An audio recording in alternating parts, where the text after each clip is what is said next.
Nama saya Rio Julian Gunawan. Nama saya Jelsidenda Amalia. Nama saya Siti Suryanti. Nama saya Cici Sudarsi. Nama saya Kamila Muhammadi. Nama saya Muhammad Fauzan. Perkenalkan, kami dari kelompok 2 Kimia, Seman 15 Kabupaten Tangerang.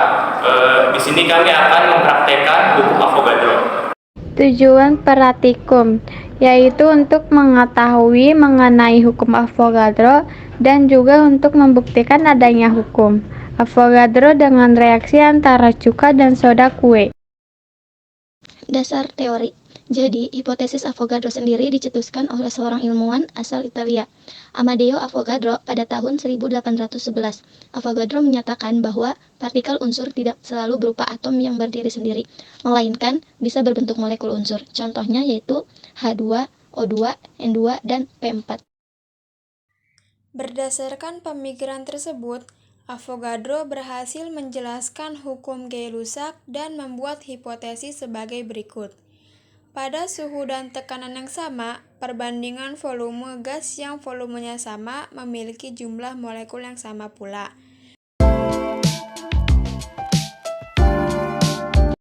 Bahan-bahannya yaitu, bahan yang pertama, siapkan 1 botol cuka dan 1 botol soda kue. Selanjutnya ada alat-alatnya, yaitu alat yang pertama, siapkan 1 buah sendok makan, 3 buah botol yang sudah tidak terpakai, 1 buah corong, dan 3 buah balon.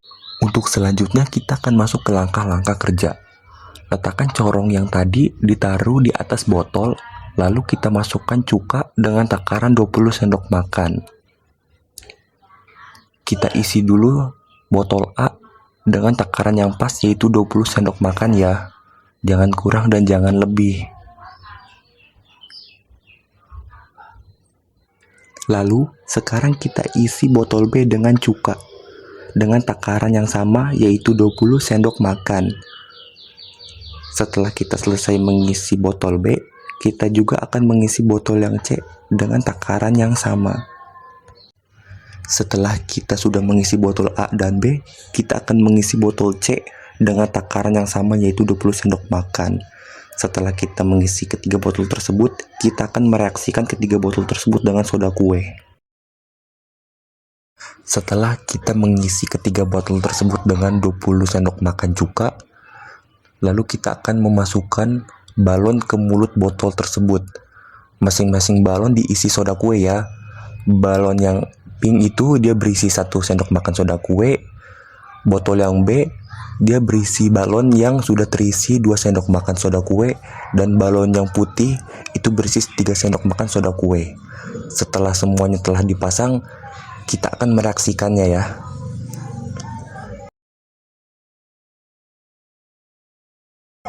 Wow, semua balon tersebut langsung mengembang dengan cepat. Balon yang B, dia sangat besar di antara balon yang lainnya. Sedangkan balon yang C itu dia lebih kecil. Mungkin karena soda kuenya lebih banyak. Baiklah, ini dia hasil pengamatan dari kami. Cukup satisfying ya. Dari hasil praktikum yang telah kami lakukan, didapatkan analisis data sebagai berikut. Pada botol ke-1, massa soda kue sebanyak 1 sendok makan soda kue atau sama dengan 12 gram. Pada botol kedua, massa soda kue sebanyak 2 sendok makan atau sama dengan 24 gram. Dan pada botol ketiga, yaitu sebanyak 3 sendok makan atau sama dengan 36 gram. Pada volume cuka dapurnya kita sama ratakan, yaitu 20 sendok makan atau sama dengan 240 ml. Hasilnya dari pereaksian tersebut, pada botol A atau botol ke-1, volume balon sedang, sedangkan pada botol kedua, volume balon besar, dan balon ketiga itu volume balonnya kecil. Selanjutnya yaitu sesi pertanyaan. Pertama, hitunglah berapa jumlah partikel masing-masing di dalam masing-masing botol. 2. Tuliskan reaksi setara antara soda kue dan asam asetat atau cuka dapur. Untuk menjawab soal nomor 1, yaitu mencari jumlah partikel, pertama-tama kita harus mencari MR terlebih dahulu, yaitu MR sama dengan AR Na ditambah ARH ditambah ARC tambah 3 dikali ARO sama dengan 23 ditambah 1 ditambah 12 ditambah 48 sama dengan 84. Jadi ketemu MR-nya sama dengan 84. Selanjutnya kita mencari mol senyawa. Rumus mol senyawa yaitu massa dibagi MR sama dengan 12 gram dibagi 84. Mol sama dengan 0,14 atau 1,4 dikali 10 pangkat min 1. Karena nilai mol senyawa sudah ketemu, selanjutnya kita mencari jumlah partikel dari soda kue, yaitu sama dengan mol NaHCO3 dikali 6,02 dikali 10 pangkat 23 sama dengan 1,4 dikali 10 pangkat min 1 dikali 6,02 dikali 10 pangkat 23. Ketemu jumlah partikel soda kuenya yaitu 8,42 dikali 10 pangkat 22. Selanjutnya, karena kita sudah menemukan jumlah partikel soda kue pada botol A, kita akan mencari jumlah partikel cuka dapur dari botol A. Caranya sama seperti tadi ya, lakukan juga cara tersebut pada botol B dan botol C untuk mencari jumlah partikelnya, sehingga didapatkan hasil sebagai berikut.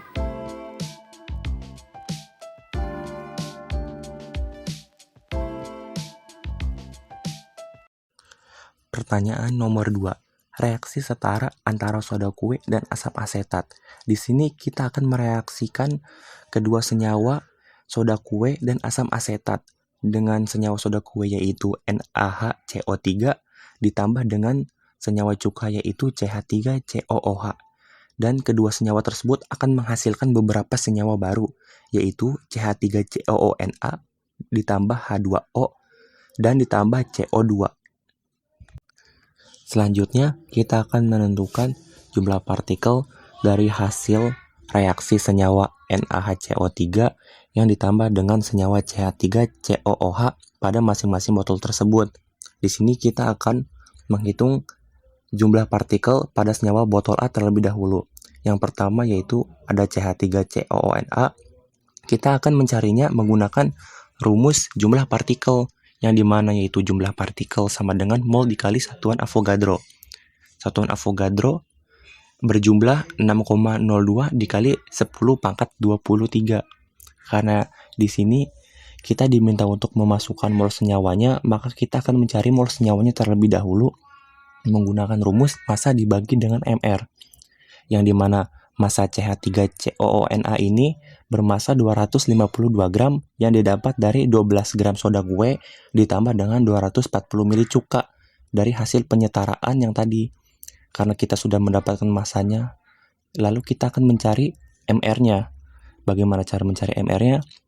Ini dia cara mencari MR-nya, yang dimana AR sebuah senyawa kita jumlahkan sampai mendapatkan hasilnya.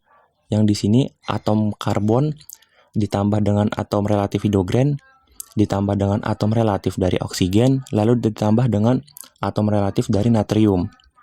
Yang dimana atom relatif karbonnya itu 12, atom relatif dari hidrogennya itu 1, atom relatif dari oksigennya itu 16, dan atom relatif dari natrium yaitu 23. Karena kita di sini sudah mendapatkan semua airnya, lalu kita jumlahkan, lalu menghasilkan 82. Nah, di sini kita sudah mendapat nih MR dari si CH3COONA.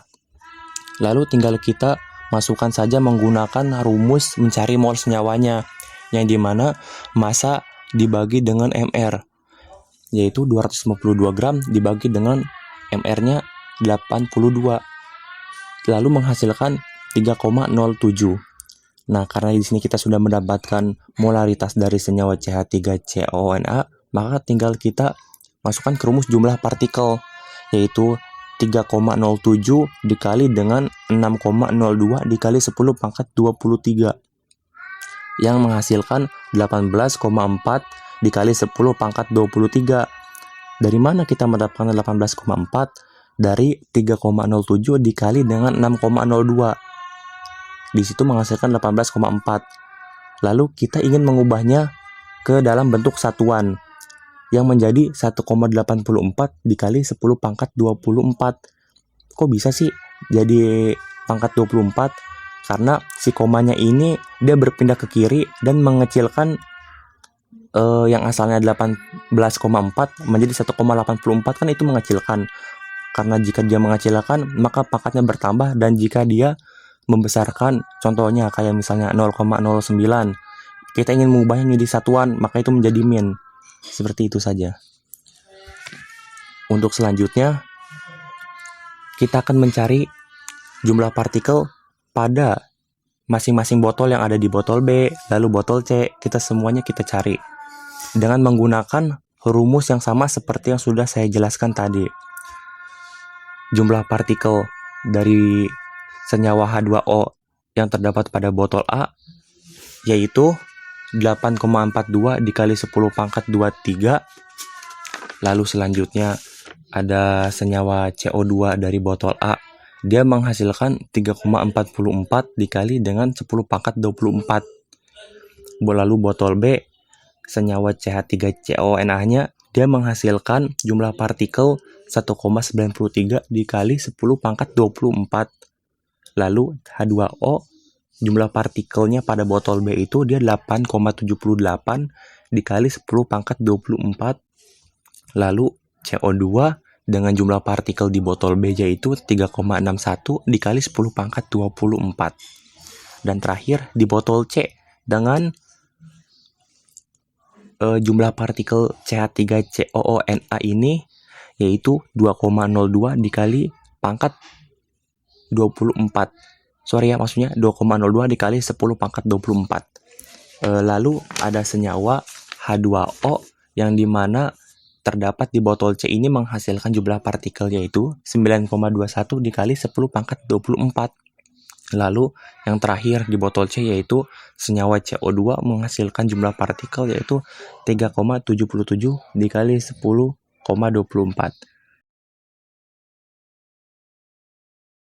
Kesimpulan dari praktikum hari ini adalah pada suhu dan tekanan yang sama, gas-gas yang volumenya sama mengandung jumlah molekul yang sama pula, di mana reaksi antara cuka dengan soda kue tersebut menghasilkan gas karbon dioksida yang membuat balon menjadi membesar karena terisi udara.